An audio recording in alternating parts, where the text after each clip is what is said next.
welcome to the Cinema Gold Show. I'm your host, Larry Leese. Today we're diving into the latest box office results and news headlines from around the industry. But first, we'd like to thank our sponsor, Poddex, for sponsoring this episode. If you're looking to grow your audience and get more engagement with your podcast, come check out Poddex today at poddex.com and use the promo code Larry21 for 10% off your order. We also have merch available. You can check it out today. The link will be in the description.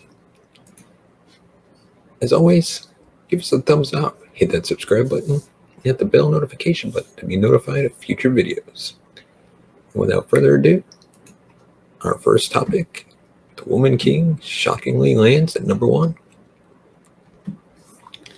Though the box office slump continues, it looks like the worst is over. The weekend's $48.5 million overall box office is the 4th worst of the year, but it's a 13% increase from last weekend's minuscule $42.3 million, which was the year's 2nd worst weekend and may turn out to be the season's weakest. This weekend is the first in September to perform better than the same weekend last year, which had an MCU title at the head of the month with little else to follow. And the buzz on Don't Worry Darling suggests that next weekend should see more growth. Of course, these low overall numbers are still bleak, and the numbers will remain ugly until Halloween Ends opens in 4 weekends from now. But after 7 of the past 10 weekends declining, any improvement is a good sign. If there's one title to celebrate this past month, it's Sony's The Woman King. The Viola Davis starring West Africa set historical epic opened in first place with an above expectations of $19 million. More important than that overperforming opening, though, is its A+ cinema score, making The Woman King just the 2nd film of the year to receive the top grade from audiences. The other being Top Gun Maverick, and we all know how that went. We can expect strong legs from here. Suddenly, the $50 million budget on the film looks much more recoupable. Critics agree with audiences that The Woman King is a winner, currently sitting at 94% on Rotten Tomatoes, and its status may get a further boost when award season comes around. The film opened in a little over 3,700 theaters, and the audiences felt this was one to see on the big screen, as 34% of its gross came from IMAX and other premium large formats. We'll have to wait to find out how it performs internationally, but so far, it's off to a good start. More good news this weekend comes from the critically acclaimed horror film Barbarian, which had a strong hold in its 2nd weekend, declining just 40% to come in 2nd place with $6.3 million and a total of $20.9 million. The numbers may not look spectacular, but given the 20th Century Disney's film $10.5 million budget, this tale of an Airbnb booking gone wrong could become one of the season's biggest successes. 3rd place is a close call, but it looks like it will go to the X spin-off prequel Pearl, which debuted at $3.12 million from over 2,900 screens. Not quite the $4.3 million opening of X, but still another nice number for A24, given what is likely a minuscule budget film. The budget isn't known, but X cost only $1 million, and Pearl was filmed secretly immediately after. It's almost certain that Pearl, which stars Mia Goth and tells the origin story of the villain from X, will finish below X's total $11.8 million. But it could still hit the double digits, and its B- cinema score is not bad for a horror film. The 3rd film in the X-verse is already in the works. Right behind it, comes in 4th, is a newcomer, See How They Run, which is the first theatrical release from Searchlight this year. The comic Agatha Christie homage opened on 2,400 screens with $3.1 million. Not great, but solid for what it is, and actually better than Searchlight's last release, Nightmare Alley, which opened to a disappointing $2.8 million last December.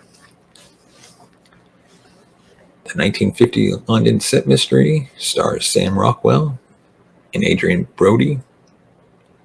Had more impressive numbers in the UK, where it was number one 2 weekends in a row. The global total is 7.6 million.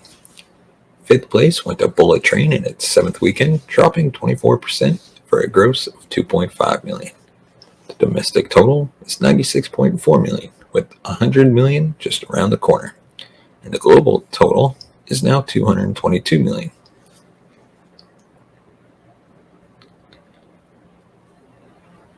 Outside the top 10 were a number of new semi-wides that failed to gross enough to justify their screen counts.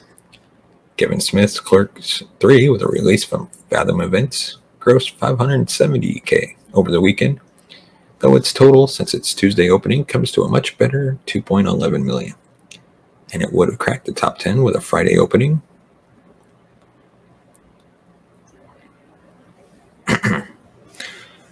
Up to You Films 1080 theater release of the faith-based Running the Bases brought in $545K.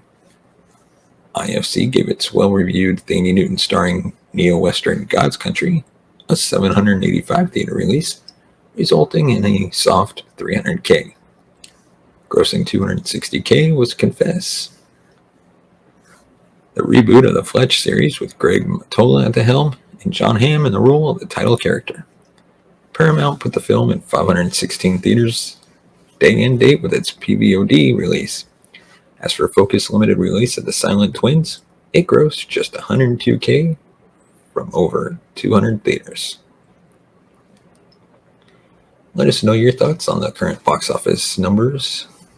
Do you think we'll really see anything improve this year, or will it still continue to kind of flounder and drop? But now on to some better news. Searching is finally getting its long-awaited and deserved sequel. 5 years after Anish Chaganty, apologies for saying his name wrong, broke into the film industry in a big way with his directorial debut, Searching. It is definitely one of my favorite movies. Its sequel, Missing, now has a release date from Screen Gems. Missing so far is only described as the next installment in the Searching franchise. It stars Storm Reid and Nia Long and is set to hit U.S. theaters on February 24th, 2023. Searching was a weird and remarkable little film. A U.S.-Russian co-production, film stars John Cho as a father working with a police detective, played by Deborah Messing, in order to find his missing 16-year-old daughter. The film is set entirely on computer screens and smartphones, which made it a unique watch, and Cho marked the first major American studio thriller to be top-lined by an actor of Asian descent, and ended up grossing $75 million against a budget of less than $1 million. Searching is so far the most successful movie shot in the Screenlight format, and the sequel is set to become a new milestone. What seemed like an experimental technique a few years ago has been given a momentum now, with more and more industry professionals turning to this digital filmmaking technique. Details on the plot are still under tight wraps, except that it, quote, will feature a new set of characters and an evolved Screenlight thriller format where the story plays out on the screen to the characters' devices. Let us know your thoughts in the comments section below. What did you think of Searching, the first film? Do you think it deserves a sequel or possibly a franchise? Let us know. And now on to our other topic. DC League of Super Pets finally gets an HBO Max release date. DC League of Super Pets is still in over 2,500 theaters in North America, but the film, which was a box office disappointment, even though fans and critics seem to like it, is coming to HBO Max in a week. The film is set to drop on the streaming platform on September 26th. It centers on the relationship between Crypto the Superdog and Ace the Bat Hound, while introducing audiences to characters like Shapri and new riffs on the Justice League and Lex Luthor. The announcement that DC League of Super Pets is coming to HBO Max was announced on the streamer's Twitter page. While the Super Pets getting their own feature film may seem strange, the movie has an absolutely stacked cast providing the voices for its characters. Dwayne "The Rock" Johnson is starring in the film as Krypto the Superdog, the canine pal of one Superman. Kevin Hart, Johnson's friend and frequent collaborator, will be voicing Batman's four-legged friend Ace the Bat-Hound. The cast of DC League of Super Pets includes Keanu Reeves, Kate McKinnon, Diego Luna, and is directed by Jared Stern and Sam Levine from a script written by Stern. This is how DC Comics described the film. Quote, in DC League of Super Pets, Krypto the Superdog and Superman are inseparable best friends, sharing the same superpowers and fighting crime in Metropolis side by side. When Superman and the rest of the Justice League are kidnapped, Krypto must convince a ragtag shelter pack, Ace the Hound, PB the Pot-Bellied Pig, Martin the Turtle, and Chip the Squirrel, to master their own newfound powers and help them rescue the superheroes. You can get DC League of Super Pets now on digital. Let us know your thoughts on the topics we covered in the comments section below. Give us a thumbs up if you like our video. Subscribe to the channel. And as always, if you want to support the show, buy us a coffee at buymeacoffee.com/cinemagold. As always, thank you so much for watching and listening. We will see you next time.